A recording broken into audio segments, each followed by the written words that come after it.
The medical field operates off of your fear. Based on how much fear you have inside of you, they're able to convince you or to get you to sign or verbal contract, talk you into anything that you may not necessarily agree with if you were not dealing with the spirit of fear, to coerce you into agreement with something that you may not agree to at all if you were not fearful of it. The medical field main source of in order to get you to agree to something that you may not normally agree to under different circumstances. It's fear. I'll explain. Have you ever really asked yourself, why do you take your child to the hospital? Probably because you don't know. So you go to someone or a place that you have been convinced have did the proper studies to know. Why do you rush yourself to the hospital when you're about to go into labor? Why is there no other system in place for a pregnant woman in America other than getting rushed to the hospital? Have you ever wondered why you were monitored every 2 weeks? And then the closer you get to giving birth and delivery, they start to monitor you every week. Have you ever looked into that closely? Have you ever cared to? Well, we're going to get into that in this video.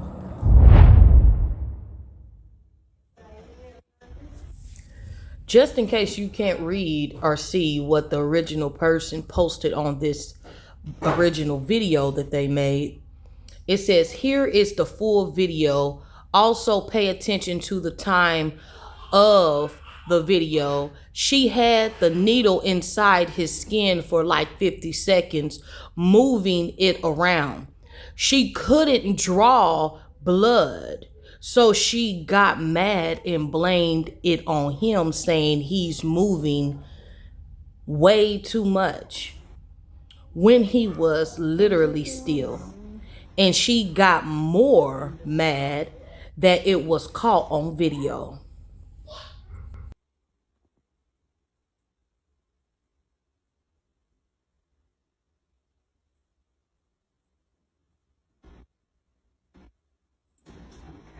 You're moving way too much. Marcel, don't move. You shaking? No, moving. Everywhere I move, he moves along with me. Can't do that. Can't record either. You recording? No.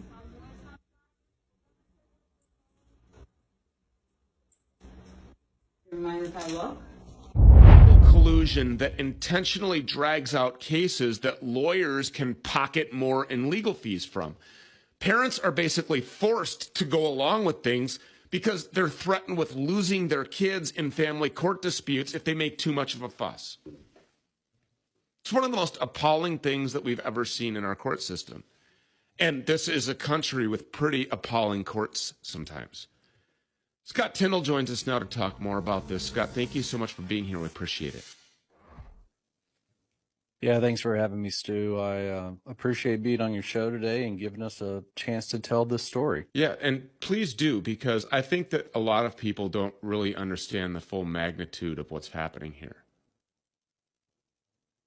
Yeah, it's really sad. What we have here are people who clearly know the difference in right and wrong and choose to do wrong.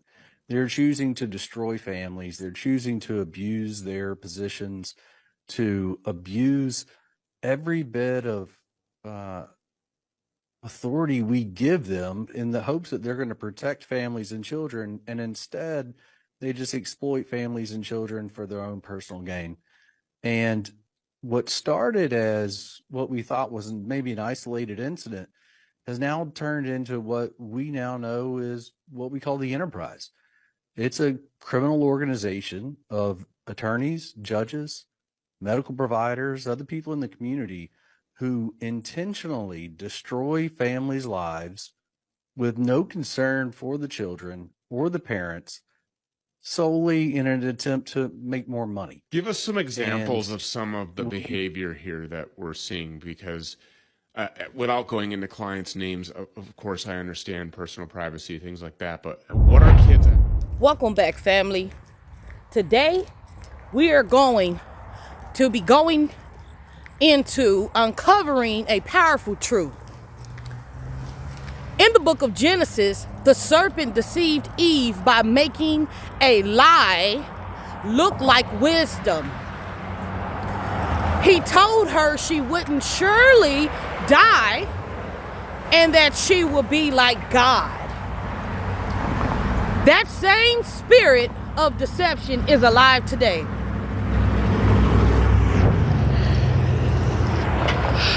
My God. And you can see it in the way hospitals and scientists operate. They appear as light, but behind the scene, there's darkness. Let's break this down. I heard about that 2-year-old who went to the dentist and never woke up after they got done with his cavities. Okay, I don't know if I'm too deep off in TikTok streets, so y'all on the same street as me, but this story is just not sitting right with me. It's just so much. So, first thing that stood out to me, okay, let me give y'all some backstory. So basically, they said that he had to come back to get some cavities, if I'm not mistaken, filled in, and they was gonna fill him in, and he'll go on about his way. They end up putting him to sleep, doing the procedure, and he never woke up. What really, really stood out to me, though, they said the paramedics and all the medical staff had done came in to take this baby to the hospital, and the parents did not know about it. Now, I instantly thought, well, what do you mean the parents didn't know about it? Because the parents didn't go to the vet with him. The parents can't go to the vet sometimes at the dentist office, so I know that. But they weren't in the waiting room.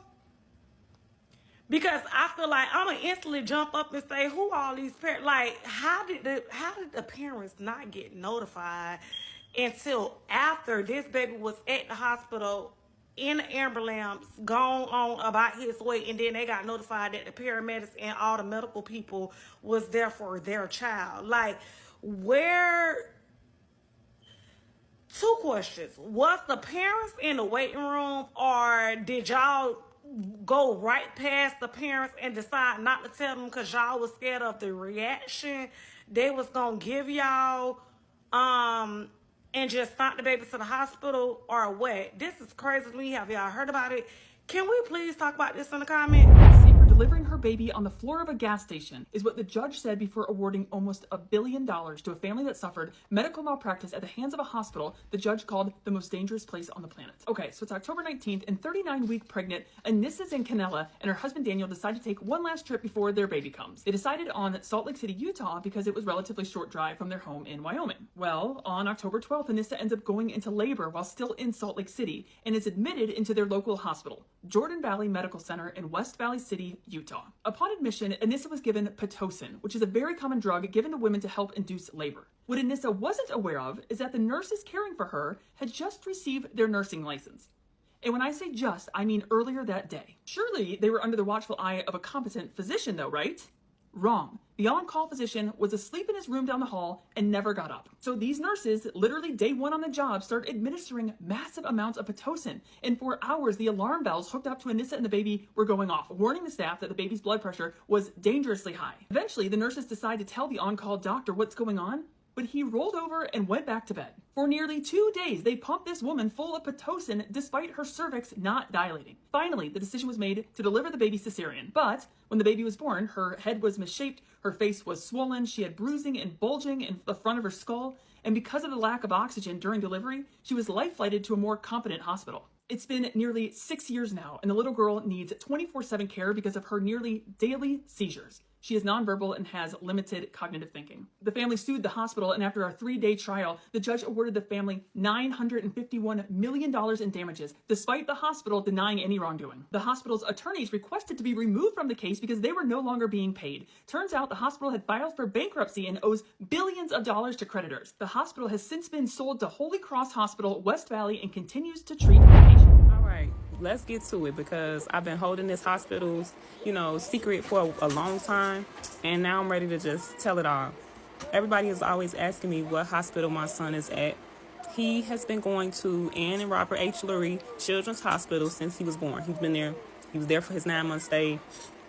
They're the ones that burnt his leg, yes. All this, I'm ready to just tell it all. I'm not holding no more secrets for y'all. Y'all have been a poor excuse of a hospital, poor excuse of doctors, nurses, everything. It's a select few nurses, select few doctors that did do their job. As far as, his calf doctor, Dr. Nugent, I thank you. I praise you. You're the only one that's really spoken life into my baby. I thank you so much for that. Certain nurses there, y'all know who y'all are. I'm not going to say y'all names on here. But as far as how they treat our kids, our black kids, y'all get -0 stars, -0. Y'all, these people basically told me that there were no other tests that they could do besides a ultrasound of his stomach for the cellulitis, basically the infection, the tissue, the buildup of tissue, and an x-ray. That there were no other tests that they could do, and that everything else should be just handled outpatient. But yet my son was still sitting there crying, and they were saying oh, he's okay, but wasn't really sitting in the room observing him, but just saying he was okay. And then when I came to pick my son up, because I told them I was going to take him to another hospital and get another opinion because y'all are refusing to do other tests. The lady told me I didn't say we were refusing to do other tests. Yes, you were. Yes, you were. And that's why y'all didn't show up in that room when it was time for him to get discharged, because I knew I was going to chew y'all ass up for filth.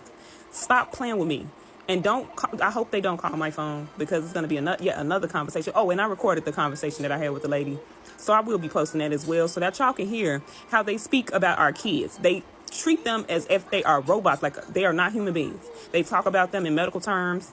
They don't talk about them as they are people, saying that, oh, he's tolerating his feeds, but yet he's crying every time he has a feed. Saying that, he's not vomiting, he's not, he's pooping, he's peeing, Don't nobody care about that. I care about my son's well-being. My son is not a crybaby at all. Has never been a crybaby. My son has cried every day since he's had this G-tube, y'all. Every day. And I let it slide, and I be nice and all that. But then I have to go from 0 to 100, because it's if you do not speak up and advocate for your kid, they will continue to play with you. And it's every time I say something to them, I have to go off, because it's they won't hear you. If you talk to them nicely, they won't hear you. We left the hospital. The doctor discharged us because we didn't feel safe at the hospital. Sophia said that she didn't feel safe there. The doctor had actually prescribed her regular meds and prescribed her the wrong ones. And the first night, they gave her the wrong medication. The second night, and they didn't tell us the meds. Anyway, second night, they were trying to give us the wrong medication again, orally. This is aside from that episode, that terrible thing with the Nurse Ratchet. She's actually not a Nurse Ratchet. She changed. That nurse changed. Her demeanor changed. She was a completely different person when she was administering the meds and afterwards. But I don't want to talk about her right now. I want to talk about Sophie.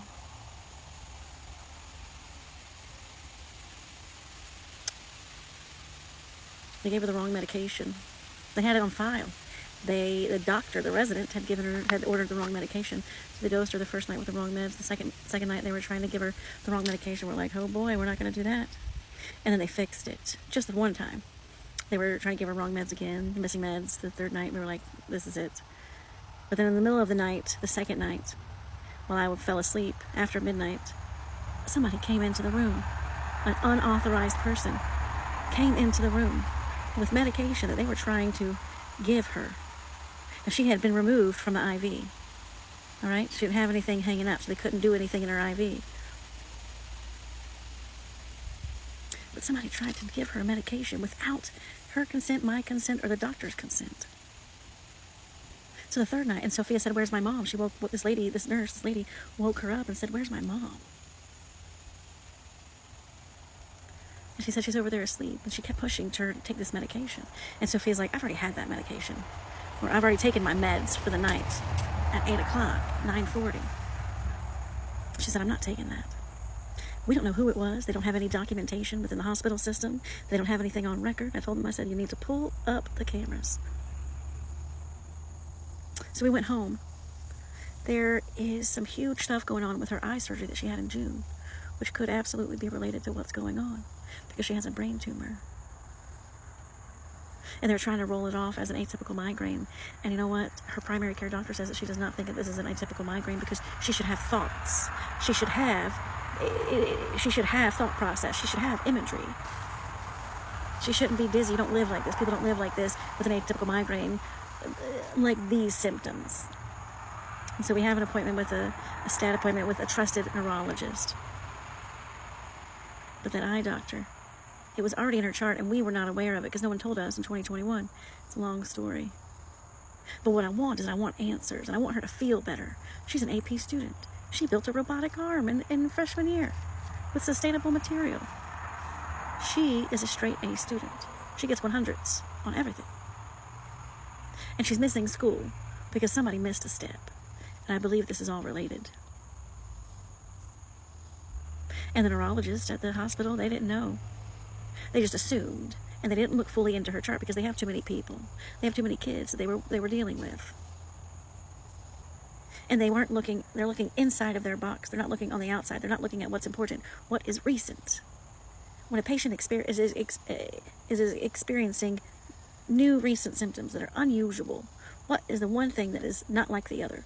A surgery, right? It's the only surgery she's ever had. But then we have to hold accountable that doctor. We're going to talk to that doctor too. We're going to talk to everybody. I'm taking the week off. And today is like August the 20th, I don't even know. It's Wednesday, August 21st. I'm taking this week off. Sophia's taking this week off. I had to sit outside because I don't want her to see me upset. I'm tired. I'm tired of worrying. I'm exhausted from advocating. I'm tired from being a good mom. I'll never not be a good mom. I'm just tired, right? And I'm blessed that Amy's been here to help buffer some things, you know. But that night that we had an emergency, I called her dad, Sophie's dad, and he and his girlfriend were drunk. We had been admitted to the hospital, and we did not know what was going on with Sophie yet. We didn't have no answers, not even an idea of an answer.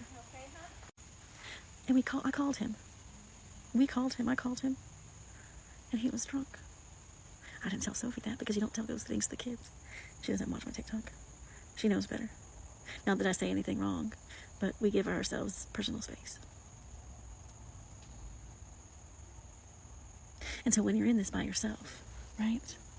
When you don't have anybody else that can do anything, cannot take them to appointments, they won't advocate for you, make you meals, talk to the school, it's all up to you, you know, being a single parent. Even if there is a parent involved, but that parent is an incompetent, that parent is not doing their job as making the child a priority. So you are indefinitely, indeed, in the path of isolation. It's just you and your kid, you and your kids. So many people don't hold accountability for their actions. And that's what I have taught my kids. Hold accountability for yourself, for the things that you say, things that you do. If I'm going to be a duty head, I'm going to tell you, I know I'm a duty head. I've been a duty head, I'm sorry. Why? Then let's ask why. Why have you been a duty head?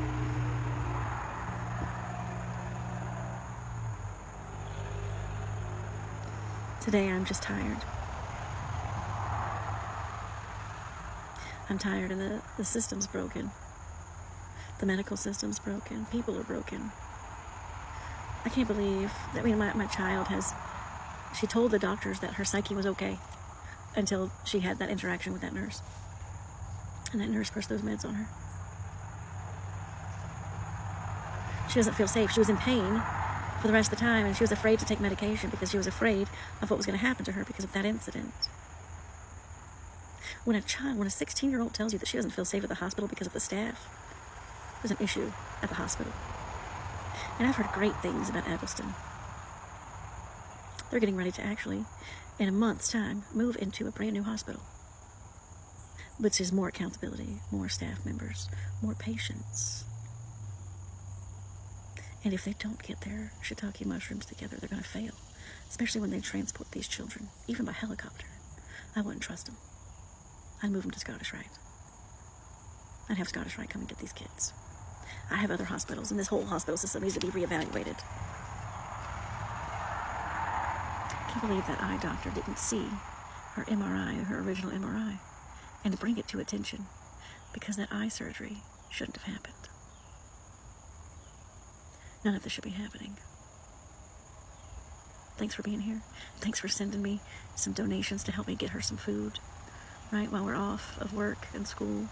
Thanks for tagging me in videos to show her and to show me, to lift our spirits. Thanks. Y'all, I know y'all don't heard about this baby situation in Atlanta, where this young mother who was full term, water broke, went to the hospital in Atlanta. The baby's shoulders were too wide or got stuck in the vaginal canal, had shoulder dystocia. The doctor tried removing the baby via traction using excessive force and waited too long to do the C-section and ended up doing a C-section, delivering only the baby's shoulder down, and the mom had to push the baby's head out. Then they still didn't tell this mother that her baby was decapitated. Wrapped this baby up with the head attached to the body. Would not let this mother touch her baby, only told them that they could view the baby. And the way the baby was wrapped up, you could not tell he was decapitated. The funeral home had to tell this family that their baby was decapitated. Do y'all not understand this story? This just happened a month ago yesterday.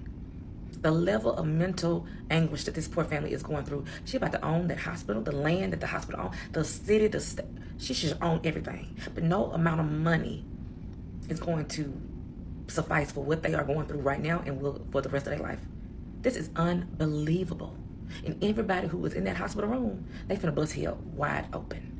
I mean, unbelievable. We took our baby to the ER in October of 2024, and a week later, both of my children were kidnapped. Okay, we're back. This is the next part. I'm going to try to get it all done in this video. So where we left off, this children's hospital where we took our son, kept us hostage for a week without treating my son for anything at all. It was very clear the entire time we were in the hospital that my son was most comfortable in his mother's arms. And if you have any training, which all of these people should have training in how to spot abuse in children, you would know that an abused baby is not going to be able to be easily comforted by their abuser. But my son wanted to be in my arms the entire time, and they did not take any of that into account. We had babysitters 24/7 who watched my every move. One woman she questioned when I tried to pick my son up to comfort him. So it was demoralizing, to say the very least.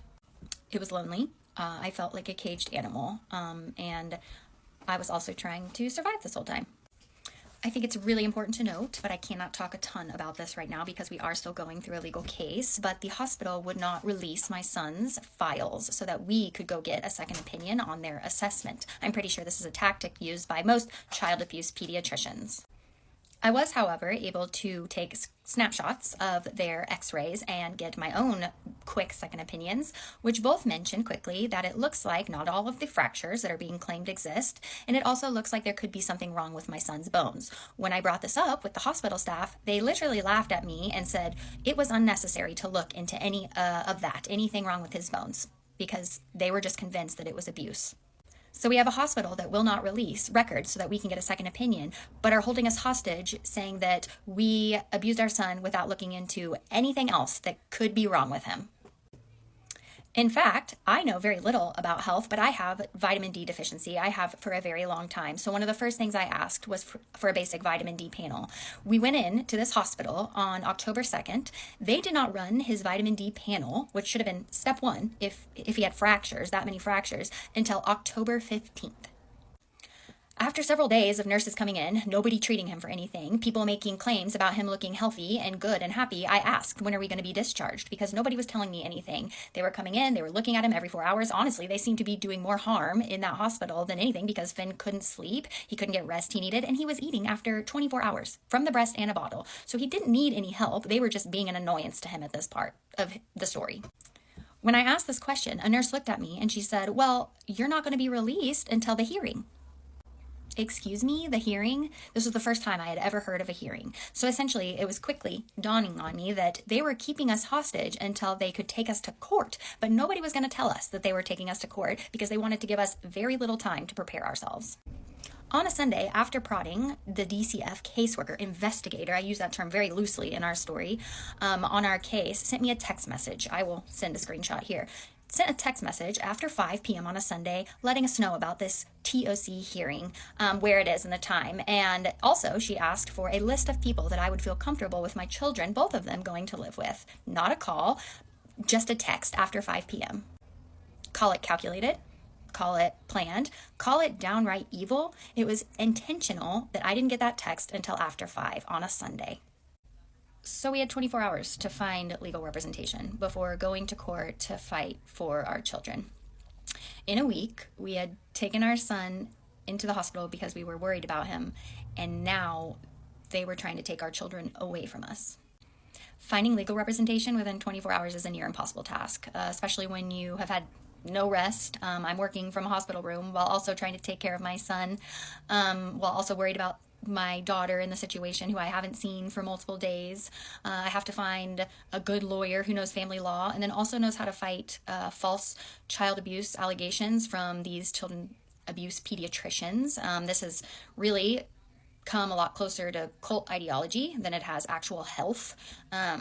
It's an unevolved science that is being used to kidnap children, not even in just our country, but around the world.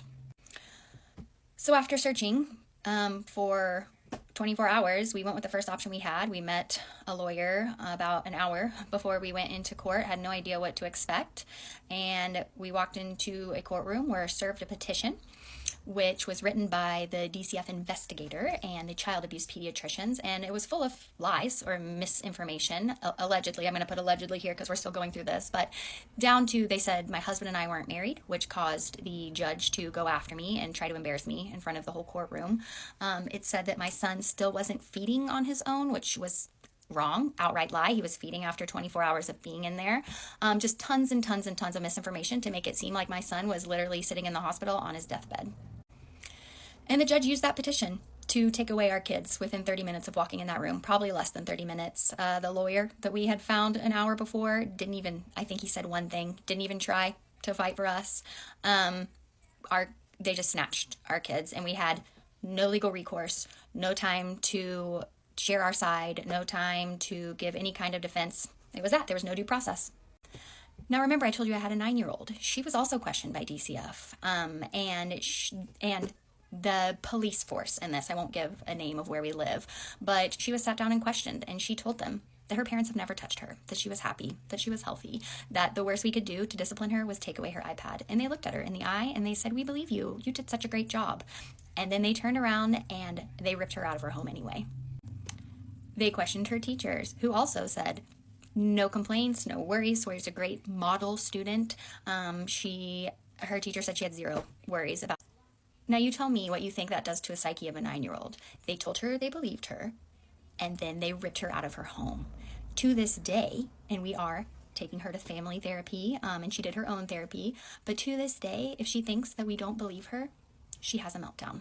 So this has now had lasting effects on my innocent 9-year-old daughter.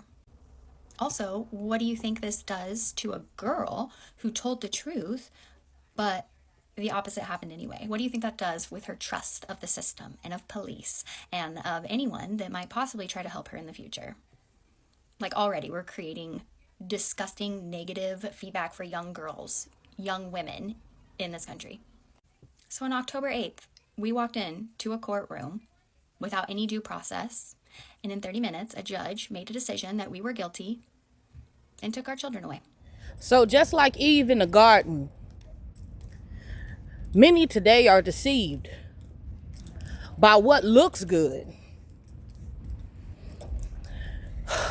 but is rooted in evil. Hospitals and science may promise life, but only God gives true life. The question is, whose voice are you trusting? The serpents or the shepherds? That should hit home. If this teaching opened your eyes, be sure to like, share this for others to be made aware of this, and subscribe to my channel if you want to see more videos put together like this to bring more awareness to our communities. Because it's not a white and black thing, y'all. This is a people's thing. Human nature thing. This is a human thing out here. Good and bad thing. You know? So until next time, stay watchful, stay prayerful. Did I say that right? Stay prayerful. And keep your eyes open and keep them directly on Christ. For the throne is where we come to offer praise and seek wisdom.